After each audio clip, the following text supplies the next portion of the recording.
Hello guys, good morning. So today in this video we are going to talk about how to prepare for BRC Diploma in Radiological Physics, in short DIP-RP 2024 interview. तो बहुत दिनों से बहुत सारे students बता रहे थे कि इंटरव्यू के लिए क्या किया जाए और इंटरव्यू का कोई बैच है कि नहीं।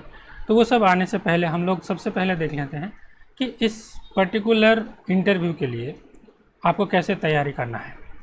तो जो लोग ये चीज़ नए देख रहे हैं तो उन लोगों को मैं बता देता हूँ कि बहुत टाइम पहले, मतलब कुछ 1-2 महीने पहले आपका एक नोटिफिकेशन आया था जिसमें आप लोग जो एमएससी ऑलरेडी कंप्लीट कर चुके हो या फिर फाइनल ईयर एमएससी में हैं, वो लोग इस कोर्स के लिए अप्लाई कर सकते हैं। Diploma in radiological physics 1 year post MSc programme. तो इसका लास्ट डेट जो एप्लीकेशन रिसीव करने का था वो था 4 जून। तो ऑलरेडी एप्लीकेशन प्रोसेस कंप्लीट हो गया है। तो हम लोगों ने इसके ऊपर एक टेस्ट सीरीज़ भी लॉन्च किया है। बहुत सारे स्टूडेंट्स ने वो टेस्ट सीरीज ज्वाइन भी किया है। बट ये जो आपका एग्ज़ाम है इसमें 2 स्टेजेस हैं, जैसे कि आप लोगों को पता है।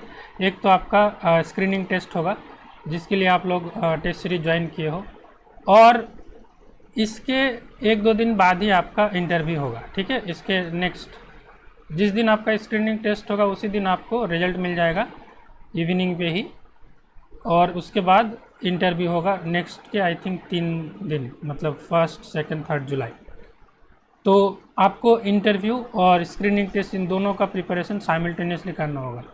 अब जो बीआरसी का साइंटिफिक ऑफिसर वाले एग्ज़ाम से उसमें आपका क्या होता है कि स्क्रीनिंग टेस्ट हो जाता है, उसके बाद रिजल्ट निकलने के लिए टाइम रहता है, फिर उसके बाद भी आपको थोड़ा सा टाइम मिल जाता है इंटरव्यू के लिए। तो उस दौरान आप प्रिपरेशन कर सकते थे। बट इस केस में आपके पास टाइम नहीं है। आपको स्क्रीनिंग टेस्ट और इंटरव्यू दोनों के लिए आपको साथ साथ प्रिपरेशन करना होगा। स्क्रीनिंग टेस्ट में अगर सिलेक्शन नहीं हुआ तब तो कोई बात ही नहीं है। तो होपफुली अगर आप थोड़ा सा सीरियस स्टूडेंट हो, रेगुलर स्टूडेंट्स हो, थोड़ा बहुत आपको आता है, तो आप इस आसानी से इंटरव्यू तक पहुंच सकते हो। स्क्रीनिंग टेस्ट उतना डिफ़िकल्ट नहीं होता।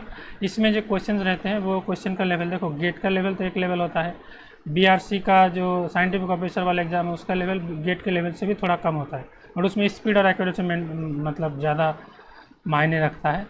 उससे भी ज़्यादा इजी ये वाला एग्ज़ाम होता है DIP-RP वाला। इसमें बहुत ही वन लाइनर क्वेश्चन सिलेक्ट किया जाता है। If you know then you can do that. अब देखो, जैसे इसमें अभी के लिए 1.5 आवर्स की टाइमिंग दे रखा है, तो इसमें नंबर ऑफ़ क्वेश्चंस हम लोग एक्सपेक्ट कर रहे हैं कि 100 रहेगा, 75 भी रह सकता है, बट 100 रहने का चांसेस ज़्यादा है। ठीक है, तो इसमें क्या होगा ना, सभी ऑनलाइनर्स नहीं होंगे। ऑब्वियसली आप लोगों में से कोई एवरेज स्टूडेंट होगा, कोई एक्स्ट्राऑर्डिनरी स्टूडेंट होगा, कोई ऑर्डिनरी स्टूडेंट होगा। तो इसी तरह से आपका जो क्वेश्चंस रहेंगे उसमें डिफरेंट वैराइटीज़ आपको देखने को मिलेगा। कुछ 5-10 क्वेश्चन ऐसे रहेंगे जिसको आप टच भी नहीं कर सकते, इतना डिफिकल्ट होगा। कुछ क्वेश्चन ऐसे होगा कि आप बस देखो और उसका आंसर कर दो, ऐसा भी होगा। कुछ क्वेश्चन स्टेटमेंट बेस्ड होगा, कुछ क्वेश्चन कैलकुलेशन हैवी होगा। ठीक है, तो different types of mix questions रहता है। इसीलिए देखना, इसीलिए तो क्या होता है कि एक टॉपर बनता है, उसके बाद मार्क्स कम होता है, फिर एक कट ऑफ मार्क डिसाइड करा जाता है। तो आपको सारी चीज़ों के लिए तैयारी करना होगा। तो अभी लेट से हम लोग पहले एग्ज़ाम की बात कर लेते हैं, उसके बाद इंटरव्यू की बात करेंगे। एग्ज़ाम के लिए ऑलरेडी हम लोग बात कर रखे हैं, तो ये आप थोड़ा सा एड ऑन बोल के मान सकते हो। तो एग्ज़ाम में आपको मेन स्ट्रैटेजी रखना है कि आपको स्पीड काफ़ी अच्छा होना चाहिए और आपका एक्यूरेसी काफ़ी अच्छा होना चाहिए। ठीक है, अब इसमें आप कोशिश करना कि एटलीस्ट 70% क्वेश्चन तो आप अटेंड करो ही कहो। आप अगर सोचोगे मैं 50-60% करके आ जाऊँगा, एकदम करेक्ट करके आऊँगा, तो आपका सिलेक्शन का चांस बहुत कम हो जाएगा। तो आपको कोशिश करना है ज़्यादा से ज़्यादा क्वेश्चन अटेम्प्ट करें। ठीक है, क्योंकि इसमें क्वेश्चन ईजी आएंगे तो जो स्टूडेंट्स है वो ज़्यादा क्वेश्चन अटेम्प्ट करेंगे। और आपके पास टाइमिंग का इशू होगा, इसलिए हम लोग टेस्ट सीरीज लॉन्च किए हैं। तो टेस्ट सीरीज आप दे दो, टाइमिंग को थोड़ा सा फिक्स करो। ठीक है, अभी हम लोग टेस्ट सीरीज डिज़ाइन की, उसमें क्वेश्चन का लेवल स्लाइटली हाई रखा है जानबूझ के, ताकि आपको एग्ज़ाम हॉल में, एक्चुअल एग्ज़ाम में चीज़ों को और ईजी देखने को मिले। अब एक्चुअल एग्ज़ाम में क्वेश्चन थोड़ा डिफिकल्ट भी आ सकता है, उस टाइम पे आपका कट ऑफ जो है, कट ऑफ थोड़ा कम हो जाएगा। तो आपको वन ऑन एवरेज कोशिश करना है कि 75% या उससे ज़्यादा आप क्वेश्चन आपका ठीक हो, तो उससे भी ज़्यादा आपको अटेम्प्ट करना है। तो ये हुआ एग्ज़ाम की बात। अभी आज के जो वीडियो है मेनली डेडिकेटेड है आपका इंटरव्यू प्रिपरेशन के लिए। इंटरव्यू प्रिपरेशन कैसे करना है इसको जानने के लिए मैं आपको दिखा देता हूँ कि ये जो कोर्स है, इस कोर्स में एनरोल होने के बाद आप क्या क्या चीज़ों को एक्सप्लोर करोगे। तो यहाँ पे देख सकते हो, जैसे आपका जो DPRP 1 year post MSc programme, उसमें आपका जो करिकुलम है उसमें क्या क्या है। आपका देखो रेडिएशन फिजिक्स है, अप्लाइड मैथमेटिक्स है, principle of radiation detection and measurement है, रेडिएशन डोजीमेट्री है, स्टैंडर्डाइजेशन है, रेडिएशन बायोलॉजी है, और सारी चीज़ रिलेटेड टू आपका जो मेडिकल फिजिक्स का उपयोग मेडिकल में क्या होता है उस चीज़ को आपको ध्यान में रखना होगा। अब कौन सा फिजिक्स का ऐसा कौन सा ब्रांच है जो ये जो मेडिकल रेडिएशन ये सब में सबसे ज़्यादा क्लोज है, वो है आपका न्यूक्लियर फिजिक्स। तो एक बात तो तय है, अगर आप इस कोर्स के लिए प्रिपेयर कर रहे हो और इस कोर्स में जाना चाहते हो और इस ऑर्गेनाइजेशन में जाना चाहते हो, आपका न्यूक्लियर फिजिक्स अच्छा होना चाहिए, ठीक है। तो अगर आपने एमएससी में न्यूक्लियर फिजिक्स नहीं पढ़ा है तो अभी आपको, अगर बिल्कुल भी नहीं पढ़ा है तो अभी आपको थोड़ा बहुत इसके बारे में आइडिया ले लेना चाहिए। एकदम अगर जीरो बन के जाओगे तब आपका मुश्किल हो जाएगा सिलेक्शन। ऐसा नहीं बोल रहा कि नहीं होगा, बट वो आपको कम प्रेफरेंस मिलेगा। ऑब्वियसली जिसका न्यूक्लियर फिजिक्स स्ट्रांग होगा उसको एक पॉजिटिव बेनिफिट हमेशा मिलता है बीआरसी में, यह हमेशा याद रखना। तो सबसे पहला जो सब्जेक्ट आपको प्रिपेयर करना है इंटरव्यू के लिए वो होगा आपका न्यूक्लियर फिजिक्स। अब न्यूक्लियर फिजिक्स में आपको देखो बहुत सारे चीज़ है। सबसे पहले इसमें आपके पास क्या आता है, जो बेसिक प्रॉपर्टीज ऑफ न्यूक्लियर आता है। बेसिक प्रॉपर्टीज़ में आपका न्यूक्लियस का साइज कैसे निकालते हैं, न्यूक्लियस के मोमेंट क्या है, स्पिन्स क्या है, इसके बाद डाइपोल मोमेंट्स क्या है न्यूक्लियस के, क्वाड्रुपल मोमेंट क्या है, क्वाड्रुपल मोमेंट का एक्सप्रेशन क्या है, ये सारी चीज़ें आपको यहाँ पे ध्यान में रखना होगा। देखो बेसिक प्रॉपर्टीज़ के बाद आपके आएंगे डिफरेंट टाइप्स के न्यूक्लियर मॉडल्स। क्या कितने न्यूक्लियर मॉडल्स हैं, उनमें से कौन कौन सा न्यूक्लियर मॉडल आप पढ़े हो। जैसे आपका हो गया लिक्विड ड्रॉप मॉडल। अब लिक्विड ड्रॉप मॉडल में इसको लिक्विड ड्रॉप ही क्यों बोला जाता है, इसका बेसिक एजम्पशंस क्या है। लिक्विड ड्रॉप मॉडल के बेस में जो semi empirical mass formula design किया गया है, सेमी एम्पिरिकल मास फार्मूला में क्या क्या कौन से टर्म्स है, उन टर्म्स का मतलब क्या है, व्हाट डोज टर्म रिप्रेजेंट।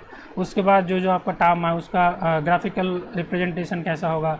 उसके बाद यहाँ पे आपको देखो binding energy, binding fraction curve, binding energy per nucleon versus A, जो बाइंडिंग फ्रैक्शन कार्व है उस कार्व को एक्सप्लेन करना है।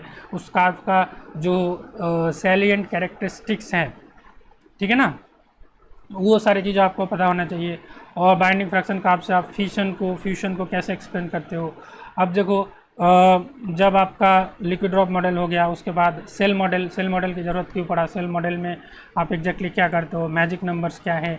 उसके बाद सेल मॉडल की भी कुछ लिमिटेशंस होंगे, तो उसका लिमिटेशंस क्या है। सेल मॉडल को ओवरकम करने के लिए आपने कलेक्टिव मॉडल को इंट्रोड्यूस किया। कलेक्टिव मॉडल एक्चुअली होता क्या है, उसमें क्या चीज़ होता है, क्या सक्सेस उसका क्या है, लिमिटेशंस क्या है, ये सारी चीज़ आपको ध्यान में रखना होगा। ऐसे आपको देखो तो डिटेल में तो मतलब उतना पूछेंगे नहीं कि एकदम कैलकुलेशन करके दिखाओ, थोड़ा बहुत कैलकुलेशन करने को बोल सकता है, बट आपको ओवरऑल जो स्टोरी है इसको आपके दिमाग में फिट होना चाहिए। ऐसा नहीं कि आपको कुछ पूछे आप शून्य हो गए। ओवरऑल चीज़ों को आपको दिमाग में लेके चलना होगा इंटरव्यू के लिए। इंटरव्यू का प्रिपरेशन और रिटन एग्ज़ाम की प्रिपरेशन बहुत ही डिफरेंट होता है। ऐसा हो सकता है कि आप रिटन में बहुत अच्छा रैंक कर लिया, आप रैंक 1 to 20 के अंदर आ गए, बट ऐसा हो सकता है कि इंटरव्यू में आप एकदम ख़राब प्रदर्शन करो। उल्टा भी हो सकता है, आपने मान लो आपका न्यूमेरिकल एबिलिटी उतना अच्छा नहीं है, बट इंटरव्यू में आप अच्छा परफॉर्म कर पाओ, क्योंकि इंटरव्यू में आपका knowledge as well as speed भी मैटर करता है कि, और आपका प्रेजेंस ऑफ माइंड, ये सबसे ज़्यादा मैटर करता है कि आपका प्रेजेंस ऑफ माइंड कैसा है।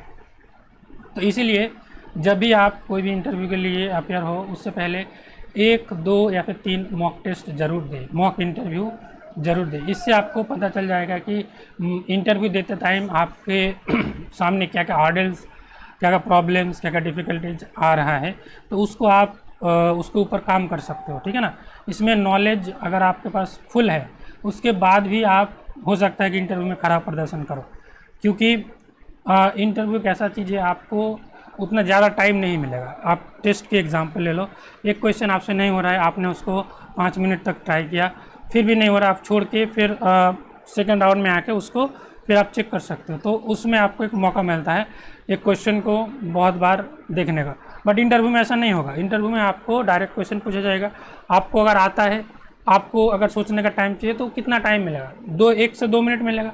इंटरव्यू तो आपको बैठे नहीं रहेंगे, चलो भाई को 5 मिनट का टाइम देते हैं, भाई अच्छे से सोचेगा फिर हम लोग को बताएगा, ऐसे तो नहीं होता। तो आपका प्रेजेंस ऑफ माइंड बहुत ही इंपॉर्टेंट हो जाता है इंटरव्यू में। तो आपको कुछ मॉक इंटरव्यू जरूर देना चाहिए। तो जो कि मैं बता रहा था, बेसिक प्रॉपर्टीज़ हो गया, न्यूक्लियर मॉडल्स हो गया, इसके बाद आपका जो रेडियो एक्टिविटी आ जाता है। रेडियो एक्टिविटी से आपको काफ़ी सारे क्वेश्चंस देखने को मिलता है। रेडियो एक्टिविटी क्या है, क्यों है, क्या किस टाइप का फिनोमेना है, इसका यूनिट्स क्या है।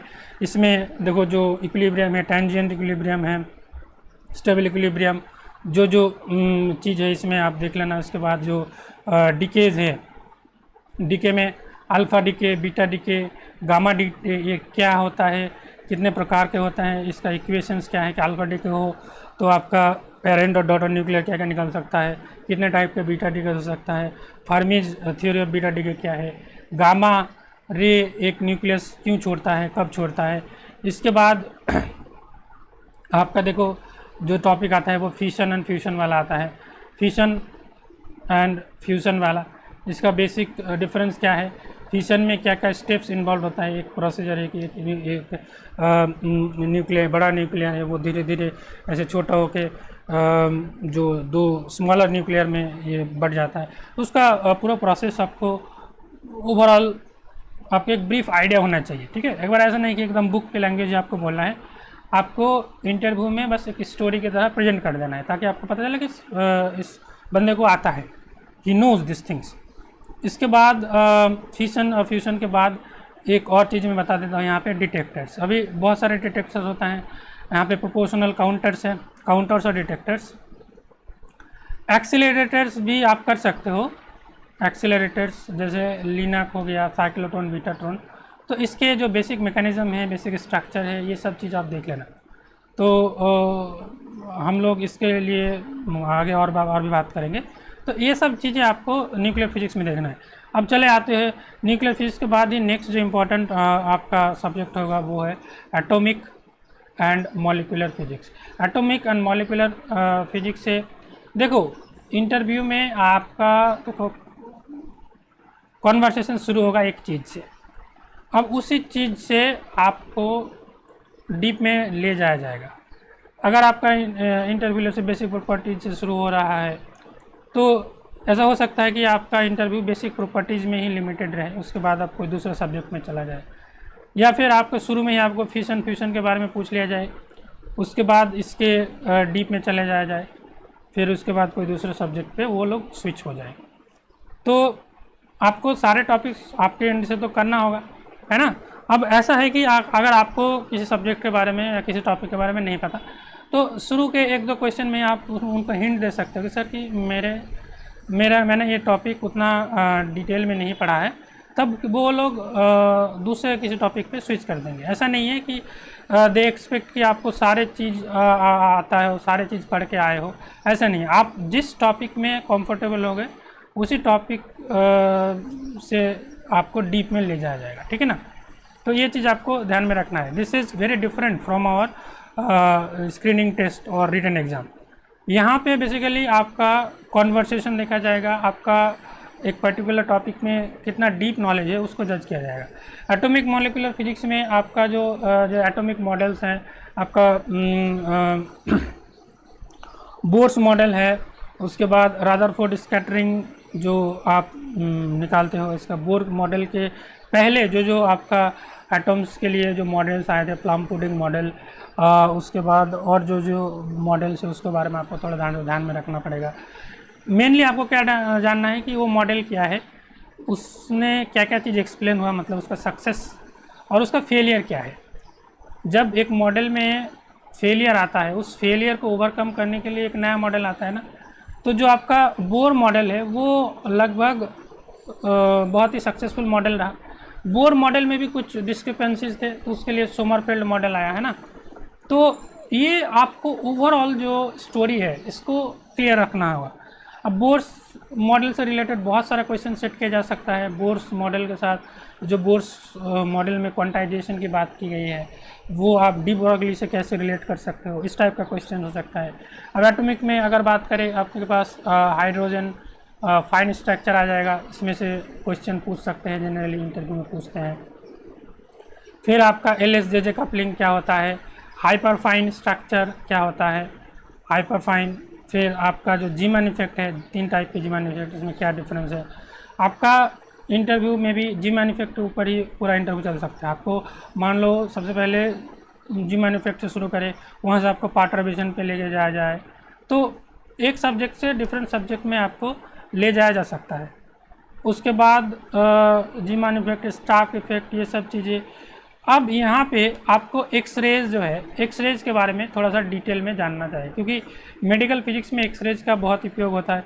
तो एक्सरेज के बारे में, XRD के बारे में, लेज़र के बारे में, ये कुछ कुछ ऐसे चीज़ हैं जो आपके इस पोस्ट के लिए बहुत ही इम्पॉर्टेंट चीज़ है। एक्सरेज कैसे प्रोड्यूस होता है, कितने टाइप के एक्सरेज हैं, उसका जो ग्राफ है, characteristic, continuous x-ray, characteristic x-ray में पिक्स कहाँ से आते हैं, और भी बहुत सारे चीज़। XRD क्या होता है, एक्सरे डिफ्रैक्शन जो फार्मूला होता है वो ब्रैग्स लॉ होता है।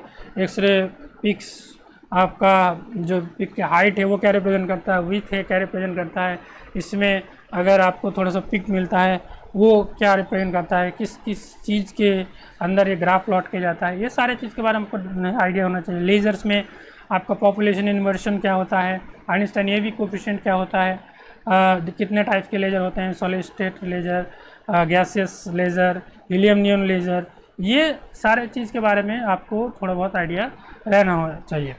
इसके बाद condense matter physics, condense matter physics में भी आपको अच्छा खासा आइडिया होना चाहिए। कॉन्डेंस मैटर फिजिक्स में लैटिस क्या है, बेसिस क्या है, क्रिस्टलाइन सॉलिड्स क्या होता है, नॉन क्रिस्टलाइन सॉलिड क्या होता है, अमॉर्फस क्या होता है, और जो बेसिक आपका क्रिस्टल स्ट्रक्चर है, SC, FCC, BCC, diamond cubic, इनका एटॉमिक पैकिंग फैक्टर आप कैसे निकालते हो। आपको बोल दिया जाएगा कि चलो एक BCC लैटिस लो, इसका आप बताओ कि यूनिट सेल कैसे बनता है, इसका एटॉमिक पैकिंग फैक्टर निकालो आप, तो ऐसा बोल सकते हैं। आपको वहाँ पे करके दिखाना पड़ेगा, तो ये छोटे छोटे कैलकुलेशन आपको दिखाना पड़ेगा। रेसिप्रोकल लैटिस क्या है, रेसिप्रोकल लैटिस की क्या ज़रूरत है, इसमें आपको क्या कन्वीनियंस होता है आपका डायरेक्ट लैटिस के मुकाबले, ठीक है। उसके बाद स्ट्रक्चर फैक्टर क्या होता है, स्ट्रक्चर फैक्टर से आपको क्या क्या चीज़ें के बारे में आइडिया मिलता है, और डिफरेंट स्ट्रक्चर के लिए, जैसे FCC के लिए हो गया, SC के लिए, डायमंड क्यूबिक, इनके स्ट्रक्चर फैक्टर निकालो, ठीक है। इसके बाद आगे जाके फ्री इलेक्ट्रॉन थ्योरी है। फ्री इलेक्ट्रॉन थ्योरी क्या होता है, नियरली फ्री इलेक्ट्रॉन थ्योरी क्या होता है, रूड मॉडल क्या होता है।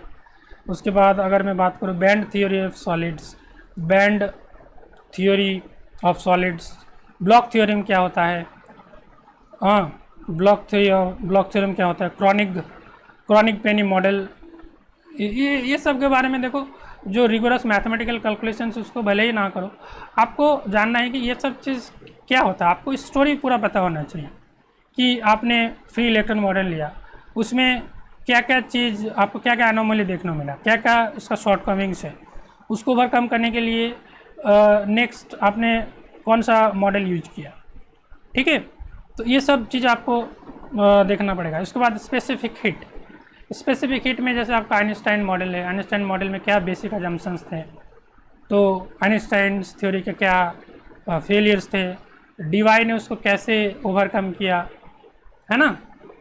फिर ऐसे जाते जाते आपका फर्मी एनर्जी, फर्मी टेम्परेचर क्या होता है, फिर जाके सुपर कंडक्टिविटी के बारे में आपको थोड़ा सा डिटेल में पढ़ना चाहिए। सुपर कंडक्टिविटी क्या फेनोमेना क्या है, इसमें कूपर पेयर क्या है, BCS थ्योरी क्या है ना, पेनिट्रेशन डेप्थ क्या है, परसिस्टेंट करंट क्या है, क्रिटिकल करंट क्या है, क्रिटिकल मैग्नेटिक फील्ड क्या है, क्रिटिकल टेम्परेचर क्या है।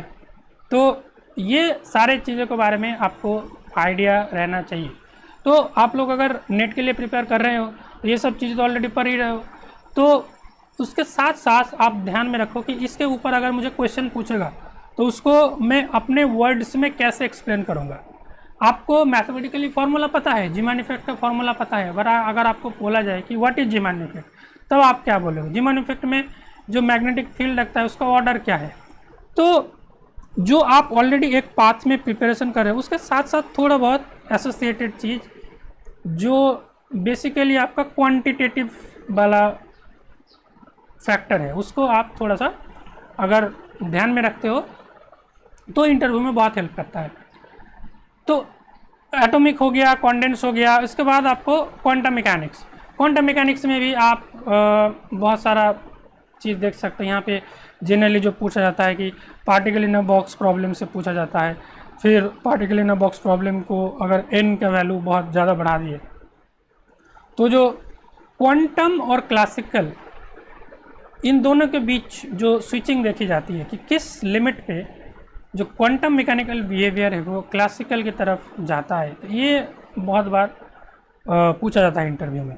उसके बाद स्टेप पोटेंशियल है आपका, फाइनाइट पोटेंशियल वेल में क्या होता है। हार्मोनिक ऑसिलेटर से बहुत सारा क्वेश्चन आपको फ्रेम किया जाता है कि आपको वेव फंक्शन ड्रॉ करने के लिए बोल दिया जाए, है ना। आपका Dirac delta function, Dirac delta potential के लिए सोल्यूशन कैसे निकालते हैं इसको निकालने के लिए बोल दिया जाएगा। परटर्बेशन थ्योरी के रिलेटेड चीज़ें कुछ क्वेश्चन पूछ सकता है। तो आपको बहुत ही बेसिक चीज़ें पूछा जाएगा, ऐसा मत सोचो कि एकदम डिफ़िकल्ट चीज़ें पूछा जाएगा, एकदम शुरू बेसिक से होगा। आपको अगर वो बेसिक्स आते हैं तो वो धीरे धीरे वो आपका लेवल को थोड़ा सा बढ़ाएगा। तो उतना कुछ टेंशन लेने की ज़रूरत नहीं है, बस आपको जो आता है उसको आप कॉन्फिडेंटली बोलो। आप ऐसा मत सोचो कि मैं इंटरव्यूअर जो है उनको बेवकूफ़ बना दूंगा, उसको ऐसे करके निकल जाऊंगा, ऐसा नहीं होगा। They are much more experience than you, they have seen thousands of candidates like you before you, है ना। तो उन लोगों को ऐसे आप कोई ट्रिक नहीं कर सकते, तो आप जेन्युइन रहोगे। और क्या मैं बता रहा था, हाँ, तो ये सब्जेक्ट्स हो गए न्यूक्लियर फिजिक्स, एटॉमिक मॉलिक्यूलर, आपका कॉन्डेंस, क्वांटम। पार्टिकल फिजिक्स में भी आप चीज़ों को देख लेना थोड़ा बहुत। एलिमेंट्री पार्टिकल जो है उसका classification, quark model, different type के conservation laws, isospin, CPT theorem, गिल-मैन्यूसिज्म फार्मूला, ये सारे चीज़ और भी जो बाकी चीज़ है उसको आप थोड़ा बहुत देख लेना। तो अभी जो है आपका नेट एग्ज़ाम भी पास आ रहा है, तो इसके लिए भी आपको ध्यान रखना होगा। तो आप टाइमिंग सेट कर सकते हो कुछ, मान लो आपने 70% टाइम नेट एग्ज़ाम को दिया, 30% टाइम इस पर्टिकुलर एग्ज़ाम को दिया। और लेट मी टेल यू, जो BRC के इंटरव्यूज़ होते हैं, अगर ये साइंटिफिक ऑफिसर हो गया, टेक्निकल ऑफिसर हो गया, या फिर वो ये जो अभी वाला DRP, इसमें जो प्रोफेसर्स इंटरव्यू लेते हैं वो सेम ही होता है लगभग ना, सेम साइंटिस्ट हर पैनल में बैठते हैं और जगह भी लगभग सेम ही होता है। तो इंटरव्यू का जो पैटर्न है वो भी लगभग सेम ही रहेगा। ऐसा नहीं कि ये साइंटिफिक ऑफिसर के लिए इंटरव्यू को अलग सा ही है, ऐसा नहीं है। आप अभी ये जो डिप RP इसके लिए प्रिपरेशन कर रहे हो, ये सेम प्रिपरेशन आपका साइंटिफिक ऑफिसर हो गया या फिर टेक्निकल ऑफिसर हो गया, इसके इंटरव्यू में काम आएगा और सेम टाइप का इंटरव्यू पैटर्न फॉलो होता है। तो ये वाला जो एग्ज़ाम है, अगर इस पर्टिकुलर कोर्स में एडमिशन लेना नहीं भी है, अगर आपका टारगेट साइंटिफिक ऑफिसर है, तो इस वाले एग्ज़ाम को आपको ज़रूर ट्राई करना चाहिए। This will give you an overall idea कि आपको साइंटिफिक ऑफिसर वाले एग्जामिनेशन में आपको कैसे प्रिपरेशन करना है, क्योंकि जो ओवरऑल पैटर्न होगा वो सेम ही होगा, है ना। रिटन से लेके इंटरव्यू 19-20 का ही फ़र्क है, ज़्यादा कुछ फ़र्क नहीं। तो इसके लिए हम लोगों ने क्या किया है, एक मॉक इंटरव्यू प्रोग्राम का अरेंजमेंट किया है। जो लोग मॉक इंटरव्यू देना चाहते हैं, तो हम लोग यहाँ पे 3 1-to-1 मॉक इंटरव्यूज़ की अरेंजमेंट किया है। और इस मॉक इंटरव्यू प्रोग्राम में जो स्टूडेंट एनरोल होंगे, they will be given the test series freely. This will be included in this mock interview. Once you enroll in this mock interview program, test series will be available for you, free of cost. And those who have already enrolled for the test series, they will be getting the test series free of cost. And those who have already enrolled for the test series, they will be getting the test series free of cost. And those who have already enrolled for the test series, they will be getting the test series free of cost. And those who have already they can just पे the upgradation fee of 525 rupees. Okay, उसके बारे में हम लोग बात करेंगे। तो यहाँ पे देख सकते हो there will be a total of 3 1-to-1 mock sessions. तो ये पर्सनलाइज्ड मॉक सेशंस होंगे थ्रू वाया गूगल मीट या फिर जूम के थ्रू भी हो सकता है, जो भी कन्वीनियंट होगा। गूगल मीट के थ्रू 1-to-1 मैं आपसे बात करूँगा, आप मुझसे बात करोगे, फिर इसके थ्रू आपका इंटरव्यू लिया जाएगा। तो 3 मॉक इंटरव्यू की अरेंजमेंट है। सबसे पहला जो मॉक इंटरव्यू हो 13 तारीख को होगा। ये आपके बस ओवरऑल आपका प्रिपरेशन लेवल कैसा है इसको जानने के लिए। उसके बाद आपको एक पर्सनलाइज्ड सजेशन दिया जाएगा कि आपको क्या क्या चीज़ इंप्रूव करना है, कैसे प्रिपेयर करना है, वो सब चीज़ आप करोगे। फिर आपका जो नेक्स्ट इंटरव्यू होगा that will be on 20th June. 20th जून को आपका नेक्स्ट इंटरव्यू होगा। उसमें आपका बहुत सारे चीज़ इंप्रूवमेंट हो जाएंगे, ठीक है। उसके बाद 20th के बाद क्योंकि थर्ड जो लास्ट वीक ऑफ जून, उसमें आपका नेट एग्ज़ाम भी है, तो वहाँ पे फिक्स डेट नहीं रखा है, ये टेंटेटिव डेट है, इसको एक दो दिन आगे पीछे करा जा सकता है। तो नेट एग्ज़ाम के बाद ही लेंगे। अगर नेट एग्ज़ाम 25 को हो जाता है तो 26 या 27 को ले लेंगे, और अगर 26 को होता है तो 27 को लेंगे। तो उस हिसाब से एक दिन डिसाइड कर लेंगे। Important topics come questions will be given for each subject in the course. जैसे कि मैंने हर सब्जेक्ट के लिए ये जो टॉपिक्स बता रहा था उसके लिए मैंने सभी सब्जेक्ट के लिए ये आपको प्रोवाइड कर दिया जाएगा। अभी के लिए मैंने कुछ सब्जेक्ट्स को ऑलरेडी प्रिपेयर करके अपलोड कर दिया है, जैसे nuclear physics, atomic, molecular, condense matter, electronics, particle, ये सब सब्जेक्ट्स का जो है ऑलरेडी प्रिपेयर करके जो आपको तैयारी के शुरू करना है उस सब्जेक्ट को लेके, वो सब सब्जेक्ट्स हम लोगों ने डाल दिया। बाकी जो सब्जेक्ट्स है उसको भी धीरे धीरे हम लोग इसमें अपलोड कर देंगे। All the students enrol for the mock interview programme will be given complimentary test series. और आप टेस्ट सीरीज को मोबाइल, लैपटॉप, डेस्कटॉप, टैबलेट किसी भी डिवाइसेस पे एक्सेस करते हैं। इसका प्राइस रखा गया 1199। तो आप BRC10 ये वाला कोड यूज़ करोगे तो आपको डिस्काउंट मिल जाएगा, ठीक है। और इसमें और कुछ चीज़ें हैं। सबसे पहले तो ये तो गूगल मीट के थ्रू होगा। दूसरा पॉइंट क्या है, आपको अपना व्हाट्सएप नंबर जो है वो शेयर करना पड़ेगा, क्योंकि गूगल मीट का लिंक वगैरह ये सारे चीज़ आपको व्हाट्सएप के थ्रू सेंड किया जाएगा। फिर वहाँ से आप ज्वाइन कर सकते हो पर्सनल 1-to-1 इंटरव्यू कंडक्ट कराने के लिए। Student needs to share their brief academic CVs. तो मैं एक सीवी का टेम्पलेट बना दूंगा, उसमें आपको वो फिल करना होगा। आपको जब BRC के इंटरव्यू में भी जाओगे वहाँ पे भी आपको एक ऐसे सीवी का फॉर्म फिलअप करना पड़ेगा, ठीक है ना। उसमें आपके जनरली आपका नाम, ईमेल आईडी और मार्क्स रहता है जनरली, किस साल आपने क्लास 10 किया, किस साल आपने क्लास 12 किया, किस साल आपने BSc MSc किया, ये सारे चीज़ रहता है। तो एक एकेडमिक सीवी हम लोग यहाँ से हम लोग बना देंगे, और ओरिजिनल जो आपका इंटरव्यू होगा वहाँ पे भी आपको देखने को मिलेगा। The format will be provided inside the course folder. आप जब कोर्स में एनरोल करोगे, कोर्स के अंदर ये एक ऐसे डॉक फाइल होगा, उसको आप डाउनलोड करके फिल करके मुझे इस व्हाट्सएप नंबर पर भेज सकते हैं। इसमें वाले जो 7001 ऑफिशियल व्हाट्सएप नंबर है हम लोगों का फिजिक्स साहब के, उसमें interview will be conducted in both Hindi and English language. If you are comfortable in Hindi you will be conducting the interview in Hindi. If you are comfortable in English, the interview will be conducted in English. So the language is not a barrier in the real interview also.